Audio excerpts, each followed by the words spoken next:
Hi, everyone. So, what if we wish to change our belief systems? Can this actually happen? Or what if we just want to change something in our lives? Why do we need then to, if you've been watching this week, why do we need to change our belief systems in order to make changes in our lives? So, very often at what we call January, people decide, I want to make these changes in my life, I'm going to make these changes in my life, and they do not succeed. Maybe they do for 2 days, 2 weeks, 2 months. Why is this? Because they have not changed their belief systems. If we wish to make real changes in our lives, and I mean transformation that lasts, we must change the belief systems that created whatever it is we wish to change in the first place. So we cannot have one belief system, change what we're doing, and without changing the belief system. In other words, the belief system leads to certain consequences, to certain things in our lives. And in order to change that consequence, we have to change the belief system that got us there in the first place. So, why? Because our belief system has such momentum, it has frequency. I have said, and if you've been watching this, you know that I think very strongly that if most of our belief systems are not our own, and I've seen it with myself, and I've seen it with other people with whom I coach. My clients are really my best models of how changing our belief systems will assist us to create the changes we wish in our lives. So the first thing we need to do is look at the belief systems that got us there. If this is the chart of vibrational frequencies, in order to change something, we have to change the vibrational frequency that got us there in the first place. So if you want to develop more courage, you have to become empowered. Now, if you look at the colors, you'll see these are the colors of the chakras as well. And the one for suffering is below in the first chakra. That's because that is where our family ties and the roots exist. And so I'd like to quote my teacher, Thich Nhat Hanh, and I've done so before here in some of these elegant raw tidbits. I quote him on constantly in my own brain, my own head, because this is one of my belief systems. And he was talking about the Buddha.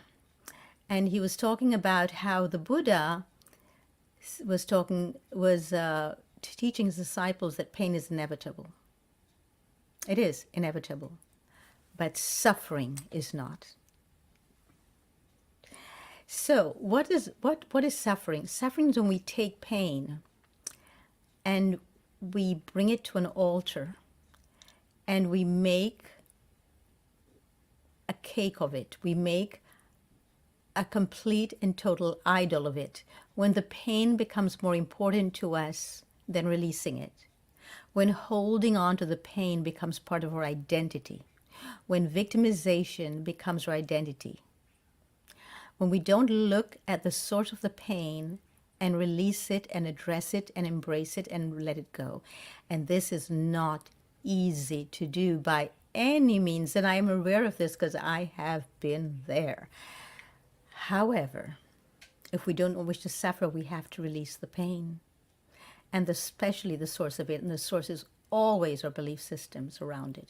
It might be you saying to me, no, but this and this happened to me. But that's your belief system that this happened to you. You could have instead look at it and think, I had this experience. However, I no longer wish to have this experience. So I'm letting it go to the past where it belongs. I've been there. I've done that. I know it works. So instead of thinking, but all these outside forces, they're stronger than I am, they're more powerful. No, they are not. The power that we have internally is so magnificent. It is so strong. It is so profound that there are no external forces that can match it. I can match up myself against every external force, and I have done this. And because I did not believe that they were stronger than what existed inside of me, I did not let them overcome me. Maybe to a point I did. At the beginning, yes. But then I took my powers back and I left that into the past and I let it empower me now. So I've seen my clients do this too. I have worked with them to the most incredible, liberating degree and watched them just soar. And you know who you are if you're watching this. So I want to commend everyone here who's listening to this, who has risen above some conflict or some deep pain in their lives and have come here now, reached a place where they can say it's in the past. But what did you do to do that? You had to change the belief system around it. You had to let go of the pain so you would stop the suffering. It's in the suffering that we become disempowered. Let me put this chart up again. Look at this one with the suffering. What do you see there? Grief. Yes, some of us get stuck in grief. I'm not saying not to remember our loved ones or the people that we love so much and that we adored. Absolutely not. In fact, the opposite. But allow that to power you now. Allow the memory of them to power you. Celebrate them. Celebrate their presence in your life. Celebrate the time you had together. Celebrate the fact that they still exist within you. You might not see them, but energy is who we are. Everything in life is about energy, as so is our belief system. So the energy of our belief system will attract the energies that are prevalent or pervasive in our lives right now. If you do not like something, change the energy around it, change the belief system that you have about it. That is what's going to liberate you. That is where you will find your powers. The power that we have is in changing our belief systems, and I strongly recommend reading the book Man's Search for Meaning. Man's Search for Meaning. It's a very powerful book by Viktor Frankl. Viktor Frankl is one of my most beloved writers and lovers of humanity and livers of life. Viktor Frankl went through the Holocaust, and what incredible person this was, because he needed to look at his own belief systems and change them. My part that I loved so much, which has really fueled me a lot, are when the Nazis finally found him as a child and they'd taken away his parents and everyone else, and they came to get him, and he said, "I will not hate you. You cannot make me hate you." So that's how powerful we are. Yes.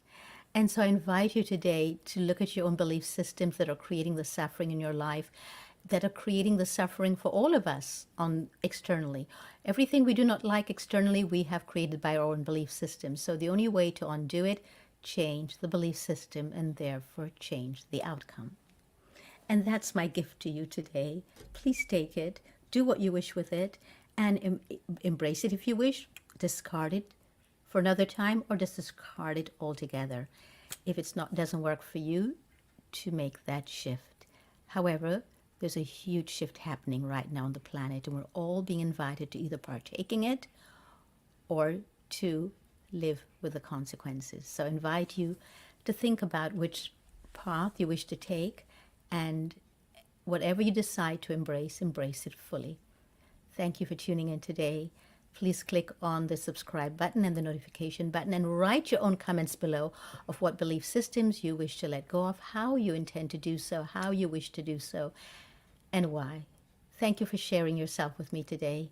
I look forward to more with you on these elegantly raw tidbits.